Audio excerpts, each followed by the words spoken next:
इस व्रत कथा के बिना अधूरा है निर्जला एकादशी व्रत। जाने संपूर्ण पौराणिक व्रत कथा। निर्जला एकादशी ज्येष्ठ मास के शुक्ल पक्ष की एकादशी 6 जून 2025 को मनाई जाएगी। यह व्रत बिना जल अन्न के किया जाता है। आइए जानते हैं व्रत कथा। निर्जला एकादशी का हिंदू धर्म में विशेष महत्व है।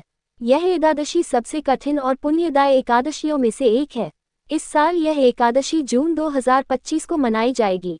इस दिन भगवान विष्णु की पूजा करने का विधान है। वहीं इस दिन पूजा करते समय व्रत कथा पढ़ना जरूरी माना जाता है, वरना पूजा अधूरी मानी जाती है। आइए जानते हैं इस व्रत कथा के बारे में।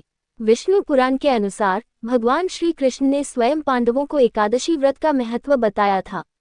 ऐसे में जब श्री कृष्ण पांडवों को ज्येष्ठ मास के कृष्ण पक्ष की एकादशी के फल और महत्व के बारे में बता रहे हैं, तो युधिष्ठिर ने कहा, ज्येष्ठ मास के शुक्ल पक्ष की एकादशी का क्या प्रभाव है, इस बारे में बताए। तब श्री कृष्ण ने कहा कि इस बारे में धर्मों और शास्त्र के ज्ञाता वेद व्यास से सुने।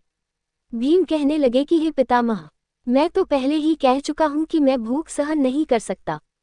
यदि वर्ष भर में कोई एक ही व्रत हो तो वह मैं रख सकता हूँ, क्योंकि मेरे पेट में वृक नाम वाली अग्नि है, जिसके कारण मैं भोजन किए बिना नहीं रह सकता।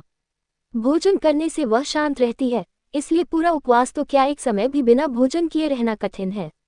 अतः आप मुझे कोई ऐसा व्रत बताए जो वर्ष में केवल एक बार ही करना पड़े और मुझे स्वर्ग की प्राप्ति हो जाए।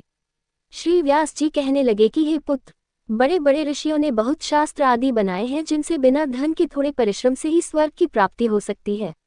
इसी प्रकार शास्त्रों में दोनों पक्षों की एकादशी का व्रत मुक्ति के लिए रखा जाता है। वेद व्यास जी ने कहा कि हे कुंती नंदन, ज्येष्ठ मास के शुक्ल पक्ष की एकादशी को निर्जला एकादशी कहा जाता है। इस दिन दांत साफ करने के अलावा सूर्योदय तक एक बूंद भी जल ग्रहण नहीं किया जाता है।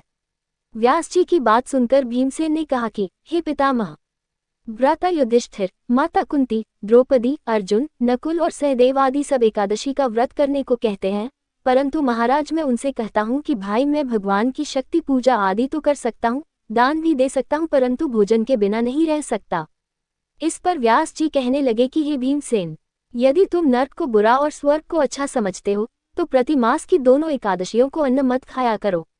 व्यास जी के वचन सुनकर भीमसेन नरक में जाने के नाम से भयभीत हो गए और कांपकर कहने लगे कि अब क्या करूं।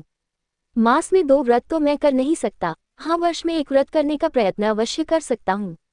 अतः वर्ष में एक दिन व्रत करने से यदि मेरी मुक्ति हो जाए तो ऐसा कोई व्रत बताए। ये सुनकर व्यास जी कहने लगे कि वृषभ और मिथुन की संक्रांति के बीच ज्येष्ठ मास के शुक्ल पक्ष की जो एकादशी आती है उसका नाम निर्जला है। तुम उस एकादशी का व्रत करो। इस एकादशी के व्रत में स्नान और आचमन के सिवा जल वर्जित है। आचमन में 6 मासे से अधिक जल नहीं होना चाहिए, अन्यथा वह मद्यपान के सदृश हो जाता है। इस दिन भोजन नहीं करना चाहिए, क्योंकि भोजन करने से व्रत नष्ट हो जाता है। यदि एकादशी को सूर्योदय से लेकर द्वादशी के सूर्योदय तक जल ग्रहण न करे तो उसे सारी एकादशियों के व्रत का फल प्राप्त होता है। द्वादशी को सूर्योदय से पहले उठकर स्नान आदि करके ब्राह्मणों का दान आदि देना चाहिए। इसके पश्चात भूखे और सत्पात्र ब्राह्मण को भोजन कराकर फिर आप भोजन कर लेना चाहिए। इसका फल पूरे 1 वर्ष की संपूर्ण एकादशियों के बराबर होता है। व्यास जी कहने लगे कि हे भीमसेन, यह मुझको स्वयं भगवान ने बताया है। इस एकादशी का पुण्य समस्त तीर्थों और दानों से अधिक है। केवल एक दिन मनुष्य निर्जला रहने से पापों से मुक्त हो जाता है। अपने माँ बाप से प्यार करते हो तो लाइक, कमेंट, सब्सक्राइब और 3 लोगों को शेयर जरूर करना।